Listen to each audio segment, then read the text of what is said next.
मेरे बहुत ही प्रिय साथियों, हृदय की गहराइयों से अभिनंदन, बहुत बहुत हार्दिक स्वागत। साथियों, परीक्षा या एग्जामिनेशन या परीक्षण, नाम जो भी हो, जब परीक्षा हॉल में कोई बच्चा परीक्षा दे रहा होता है तो जिसने उसको साल भर पढ़ाया है, क्या उस विषय का शिक्षक उसके नजदीक खड़ा रह करके, उसके साथ में बैठ करके उसको प्रश्न हल करने में मदद करता है? क्या कहीं आपने ऐसा देखा है? आप कहेंगे कि यदि ऐसा होगा तो फिर परीक्षा लेने का मकसद ही पूरा नहीं हो पाएगा। साथियों, आज जिस विषय पर हम चर्चा करने जा रहे हैं वो लगभग वैसा ही है। श्रृंखला का आज हमारे अंतिम पड़ाव है। बात करेंगे आज हम मीन लग्न के जातकों के बारे में। मीन लग्न की यदि जन्म पत्रिका है तो उसको जन्म कुंडली के किस स्थिति या किस भाव में कौन से ग्रह और कौन से योग के कारण जीवन में तलाक जैसे दंश का भोग करना पड़ सकता है, तलाक की नौबत का उसको सामना करना पड़ सकता है, इस पर हम चर्चा करेंगे और साथ ही जानेंगे उसका बेहद ही आसान और बेहद ही असरकारी उपाय। साथियों, इस पर चर्चा करें इससे पहले एक बेहद जरूरी सूचना कि हम हमारे प्रत्येक एपिसोड के अंत में किसी न किसी जातक के प्रश्न का उत्तर देते हैं और ये प्रश्न हमें प्राप्त होते हैं आप लोगों के ही द्वारा यूट्यूब कमेंट के माध्यम से। अपना कमेंट लिखने से पहले #आचार्य चंद्रकांत इस शब्द का प्रयोग जरूर करें और साथ ही बेहद आसान सा जो प्रश्न आपसे इस एपिसोड के अंत में पूछा जाएगा उसका उत्तर साथ में जरूर लिख करके भेजें। साथियों, मैंने अभी परीक्षा की चर्चा की थी। अगर कोई शिक्षक परीक्षा के दौरान स्टूडेंट को उत्तर बतला रहा है तो इसको नैतिक दृष्टि से ठीक नहीं माना जाता और जो परीक्षा लेने वाला संगठन है, परीक्षा लेने वाली अथॉरिटी है, वो उस शिक्षक को क्या करेगी? उसको क्या जवाब तलब करेगी? उसको वो कहेगी कि साल भर से या जो भी अवधि हो ये स्टूडेंट आपके पास में था, आपको उस वक्त इसको पढ़ाना चाहिए था ताकि इस समय आपको इसकी मदद करने की जरूरत नहीं पड़ती। साथियों, मैं शादी के मामलों के बारे में यही बात कर रहा हूं, फिर वो चाहे लड़का हो या चाहे लड़की हो। मैं माता पिता को ये बात कहना चाहता हूं क्योंकि वो मीन लग्न के जातकों के साथ में सबसे ज्यादा ये घटना घटित होती है इन स्थितियों के कारण। जब आपने अपने लड़के या अपनी लड़की का विवाह संपन्न कर दिया, उसका कन्यादान कर दिया, लड़की है तो कन्यादान ही किया है आपने, लड़का है तब भी उसको विवाह के सूत्र में आपने बांधा है। अब उसके दाम्पत्य जीवन में आपको अननेसेसरी दखल नहीं करना चाहिए। मैं आपातकाल की बात नहीं कर रहा हूं, मेरे शब्दों पर गौर करिएगा। मैं कह रहा हूं अननेसेसरी दखल आपको नहीं करना चाहिए। अगर आप ऐसा करते हैं तो आप ठीक वैसा ही कार्य कर रहे हैं जैसा कि वो शिक्षक कर रहा था। बच्चा आपका स्वयं का है। आपने जब भी उसका विवाह किया हो 25 वर्ष की आयु में, 30 वर्ष की आयु में, तो 25 या 30 वर्ष तक वो आपके पास ही था। आपकी बेटी थी तो आपके पास थी, आपका बेटा था तो आपके पास था। उस समय आपको संस्कार देने चाहिए थे कि बेटा दाम्पत्य जीवन में किस प्रकार से निर्णय लेने हैं।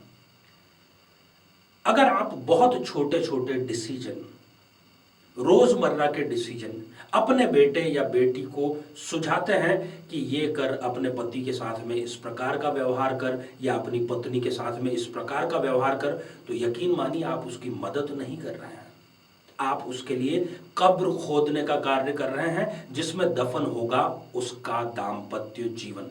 हो सकता है आपको मेरी बातें आज कड़वी लग रही हो, परंतु सत्य यही है। आइए साथियों, आज मीन लग्न की जन्म पत्रिका के माध्यम से यह जानने का प्रयास करें कि किन दो परिस्थितियों के कारण मीन लग्न के जातक को जीवन में तलाक का सामना करना पड़ सकता है। साथियों, ये जो आप जन्म पत्रिका देख रहे हैं ये 12 अंक से शुरू हो रही है। लग्न में 12 का अंक लिखा है, इसलिए हम इसको ज्योतिष की भाषा में मीन लग्न कहते हैं।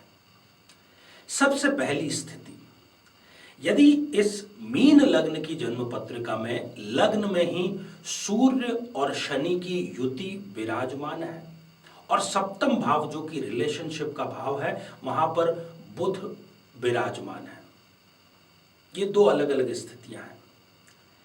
या तो सूर्य और शनि की युति लग्न में हो या फिर बुध अकेले सप्तम भाव में विराजमान हो। हम यहां पर देख रहे हैं कि सूर्य षष्ठेश है, छठे भाव का स्वामी है।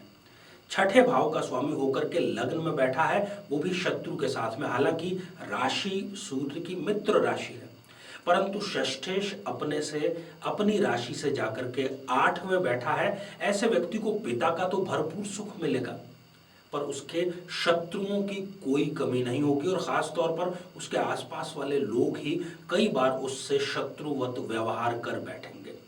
ऐसे व्यक्ति को सफलता तो बहुत मिलती है, परंतु उससे परिश्रम की भी मांग की जाती है। बिना परिश्रम के इनको सफलता नहीं मिलती है। सिर दर्द से संबंधित या सिर से संबंधित कोई ना कोई रोग इनके बना रहता है हमेशा, और 40 वर्ष की आयु के बाद में खास तौर पर रक्त अर्थात ब्लड प्रेशर की समस्या भी इनको मिलती है। एक और स्थिति की यहां पर मैं चर्चा कर रहा हूं, यदि सूर्य देव अकेले सप्तम भाव में विराजमान हों और उन पर किसी भी प्रकार की शुभ दृष्टि ना पड़ रही हो, तब भी ये व्यक्ति को तलाक की स्थिति तक पहुंचाने का कार्य करता है। सूर्य हालांकि यहां पर भी मित्र राशि में है, धन संपदा सम्मान भरपूर मिलेगा, परंतु उनको दाम्पत्य सुख में ये वंचित करेंगे, खास तौर पर तब जब वो कुंडली मिलाए बिना विवाह करते हैं। साथियों, यदि इस प्रकार की तीनों स्थितियों में से कोई भी स्थिति यदि आपकी जन्म कुंडली में है और आप उसी स्थिति का सामना कर रहे हैं जिसको कि दाम्पत्य में खटास की बात हमने कही है, तो आपको एक बेहद ही आसान सा उपाय करना है साथियों। 7 गुरुवार तक लगातार, केवल गुरुवार को करना है, पर 7 गुरुवार लगातार करना है। किसी भी फलदार वृक्ष की आपको स्थापना करनी है और उसका पालन पोषण करके उनको बड़ा करना है। गुरु आपका लग्नेश है और जिस तरीके से आप ये फल लगाते रहेंगे, फल के वृक्ष लगाते रहेंगे और उनका पालन पोषण करेंगे, जैसे जैसे वो लहलहाएंगे, बड़े होंगे, फल देने लगेंगे, आपको यकीन मानिए कि दाम्पत्य सुख मिलता रहेगा। चाहे कितनी ही गंभीर स्थिति हो, चाहे कोर्ट में केस ही क्यों न दायर हो चुका हो, वो भी वापस ले लिया जाएगा और दाम्पत्य की खुशियां आपके वापस आ जाएंगी। तो साथियों, आप इसको जरूर आजमाइएगा। और अब हम बढ़ते हैं आज के हमारे कमेंट के चरण की ओर। आज हमने कमेंट शामिल किया है शिखा वर्मा जी का, जो कि उन्होंने लिखा है देहरादून उत्तराखंड से। शिखा जी, आपने जानना चाहा है कि अभी हाल ही में आपका तलाक हुआ है, तो क्या दूसरा विवाह होगा या दूसरे विवाह के योग कब तक है? दूसरा विवाह आपका अवश्य संपन्न होगा। पहला मैं ये बता दूं कि सप्तम भाव में आपके स्वयं शनिदेव जो कि सप्तमेश हैं, वो अकेले विराजमान है और किसी भी ग्रह का स्वग्रही होकर अकेले बैठना उस स्थान की हानि करता है। यही कारण बना है आपके तलाक का। खैर कोई बात नहीं, जो बीत गई सो बात गई, उस पर ध्यान न दें। द्वितीय विवाह आपके संपन्न जरूर होगा, परंतु बिना कुंडली मिलाए आपको विवाह नहीं करना है। और दूसरी बात कि द्वितीय विवाह का हम कारक मानते हैं नवम भाव को, वहां पर केतु विराजमान है, राहु की दृष्टि उन पर है। तो मैं आपको सलाह यही दूंगा कि आप प्रातः काल और सायं काल दोनों ही काल में श्री सूक्त का पाठ अवश्य करें। किसी भी गुरुवार या शुक्रवार से आप ये प्रारंभ कर सकते हैं और ईश्वर ने चाहा तो बहुत जल्द आप द्वितीय विवाह के शुभ बंधन में बंधेंगे। आइए साथियों, अब आज का बेहद आसान सा प्रश्न पूछ लिया जाए। आज का प्रश्न यह है कि जब आज हमने मीन लग्न की चर्चा की, उस समय सबसे पहली स्थिति की जो चर्चा की, उस समय लग्न में कौन से 2 ग्रह विराजमान होने की चर्चा की थी? उन 2 ग्रहों का नाम आपको लिख करके भेजना है। साथियों, इसी प्रकार की बेहद रोचक, जीवन को बेहतर बनाने वाली श्रृंखलाएं और राशिफल हम आप लोगों की सेवा में लाते रहेंगे। आप सभी स्वस्थ, समृद्ध और शांतिपूर्वक जीवन व्यतीत करें। नमस्कार।